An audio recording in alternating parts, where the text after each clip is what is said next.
Donald Trump walking back his claims that President Obama and Hillary Clinton are co-founders of ISIS, but not until after multiple interviews where he doubled down on the claim. Here he is telling Hugh Hewitt he meant exactly what he said. Last night you said the president was the founder of ISIS. I know what you meant. You meant that he created the vacuum, he lost the peace. No, I meant he's the founder of ISIS. I do. He's the most valuable player. I give him the most valuable player award. I give her too, by the way. But he's not sympathetic to them. He hates them. He's trying to kill them. He was the founder. The way he got out of Iraq was the founding of ISIS. But by using the term founder, they're hitting with you on this again. Mistake? No, it's no mistake. Everyone's liking it. I think they're liking it. But then there was this morning. He tweeted out, quote, ratings challenged CNN reports so seriously that I called President Obama and Clinton the founder of ISIS and MVP. They don't get sarcasm? Trump made the same claim of sarcasm last month after calling for Russia to help find Hillary Clinton's deleted emails.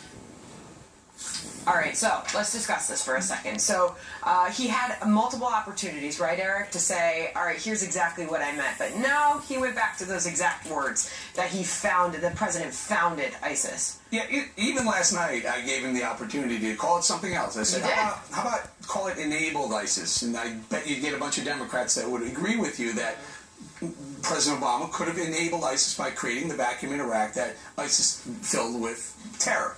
And he said, no, I'm going to stay with founded ISIS. But, okay, look, I think he at some point has to say, all right, focus our attention on Hillary Clinton. Stop getting yourself into but that was kind of a crazy thing to say, though. You gotta say, you can't, the I'm sarcastic excuse, you can't, that's not how you can live your life. You can't be like, oh, I'm sorry, like, Mr. Undercover Officer, I know I just offered you money to kill my wife, but I was being sarcastic, just kidding. Doesn't just absolve you of everything. Yeah, I think you should either stayed with founder but or... he's trying to, I don't know if he's trying to be interesting, but he doesn't have to go there. But Julie, you can make the case that we have seen Hillary Clinton do similar things to Donald Trump, like reference him as an ISIS recruiter. Listen. He is becoming ISIS's best recruiter. They are going to people showing videos of Donald Trump insulting Islam and Muslims in order to recruit more radical jihadists. The way Donald Trump talks about terrorism and his, very insulting language toward Muslims is making him the recruiting sergeant for ISIS. She's suggesting he's actually recruiting for ISIS? Here's the difference. If Sandra Smith were to ask Hillary Clinton on TV, if she were to sit down with you, are you literally suggesting that Donald Trump is recruiting for ISIS? Don't you simply mean that his rhetoric is helping ISIS recruit candidates? And she said, no, Sandra. No, I literally mean she's recruiting for ISIS. You can see her going on to explain just how he is helping the situation. Exactly right, which is what Donald Trump should have done. Eric is absolutely right. He should have said to Hugh Hewitt, you know what I meant? I meant that he created a vacuum in Syria, he created a vacuum in Iraq, and because of her Here's the difference, policy. Here's the difference. What? Donald Trump is asked the question again and again. Hillary gets to say it and never gets asked it a second time. Fine, you can blame the media for it, but the problem for the problem for Donald Trump is this: he's constitutionally incapable of talking about her for a long period of time. All he does is talk about himself, and this is why he gets into problems like this. He's incapable of bringing the message back to what needs to be brought back to her. When I see those clips of Hillary Clinton, it makes the hair stand up on the back of my neck, because I've heard this from the left, that somehow the United States and our actions on the world stage prior to 9/11 brought those attacks on this very nation, and it smacks of that. And I find it absolutely repugnant. On the other hand, with Donald Trump, I think people ask me in the street, I had so many people in the last few days when I was in Virginia ask me, oh my God, can you believe what Donald Trump said? And I actually in Virginia talk like? And yeah, well, in Charlottesville they do, because they're all from the Northeast. And I said, you know what? I'm kind of plumb full of outrage at this point. I'm a little bit numb to it, and I think there's some of the strategy to that. The more that he does that, people just become immune to reaction. But I've said this about President Obama over and over again, his refusal to call terrorists radical Islamic terrorists. Words do matter. And if I'm going to hold the president to that standard, then the candidates have to be held to that standard as well. And so he had so many opportunities, Kat. He didn't see the need to clarify his statement. No, because he loves doing this thing where he says things that are bold and gets attention. It's more exciting to listen to him talk, which is true. But when you're running up against the most boring person, like ever, you can tone it down a little bit so you don't get yourself in this kind of trouble. I mean, we're talking about somebody that we want to be president, we don't want to have to worry about them saying stuff like this. And by the way, rather than explaining themselves. That remark that he made about John McCain last year was actually, I don't know if he knows it, but it was a joke ripped off from Chris Rock from 2008. He just didn't want to tell it well. Joke. Well, but can I just say, he said, if you notice how he put it, ratings challenge CNN. All Donald Trump cares about is ratings, eyeballs, and he's ever-increasing rhetoric to try to get those ratings up for himself. He's a reality star who's running for president, and you see that in the rhetoric, and that's why it's so incendiary. Moving on to this, the traditional role of the vice presidential nominee is being put to the test rather than solely playing the part of attacking their candidate's opponent. Both Tim Kaine and Mike Pence are spending their time playing defense for the two candidates who are battling some of the highest unfavorable numbers ever seen in American politics. Here's Governor Mike Pence clarifying Donald Trump's ISIS comments yesterday in Wisconsin. Now, the media is talking today about another controversy over semantics. But let's be very clear. It was Barack Obama and Hillary Clinton who helped undo all the hard-fought gains in Operation Iraqi Freedom that our soldiers won in securing that nation. Senator Kaine is also spending plenty of time doing damage control over Hillary Clinton's ongoing email controversy. She said it was a mistake.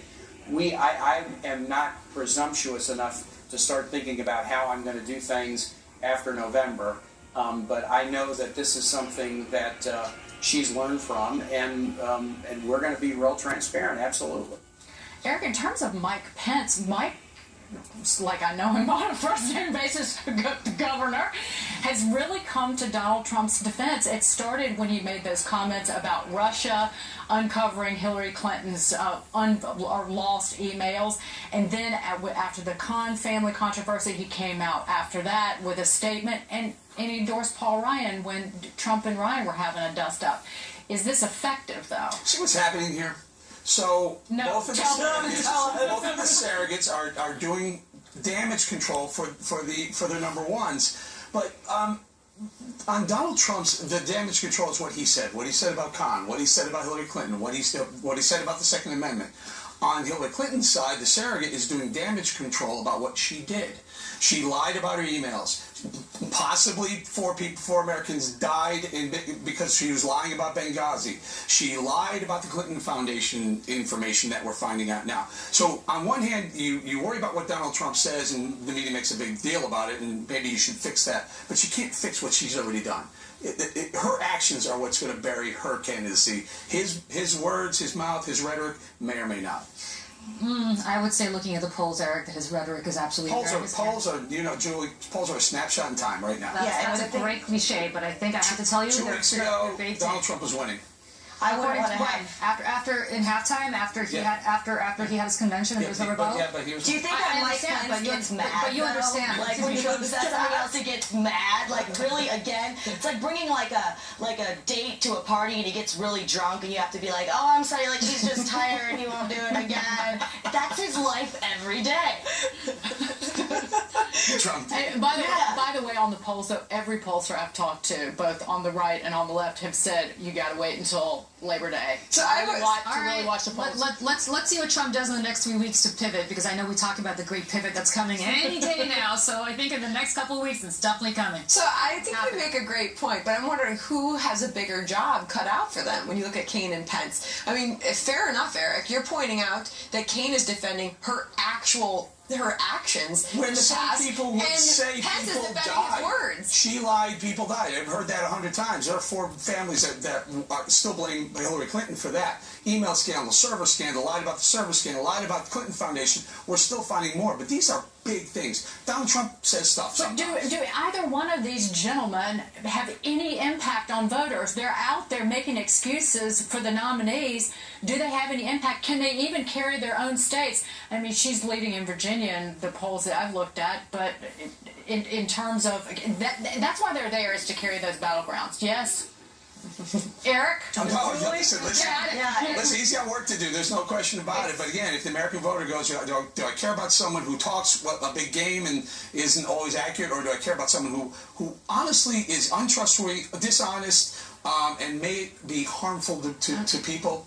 I think. But you know, Eric, looking at the same Vaughnton polls we talked about, their dishonesty and distrustful comparisons are about equal. I mean, as many people that feel that she's dishonest and not trustworthy. I care about what she did. I get it. She lied. I care about she. But voters are seeing it the same way. So you need to take a look at that. You're not the target voter. We know how you're voting. I'm not the target voter. Well, the independents should look at those two. They are, and independents are splitting on their trustworthiness for the most part. So who decided to sit you guys? We love it. Look at 3 days of hanging out together. You guys are friends. We love each other. So far, Mr. Pence and Mr. Kane have been very even-keeled. I can't wait to see when one of them makes a big verbal mistake, because you know it's a coming. Oh, wow, that's a good point. So, you know, again, it's interesting every day.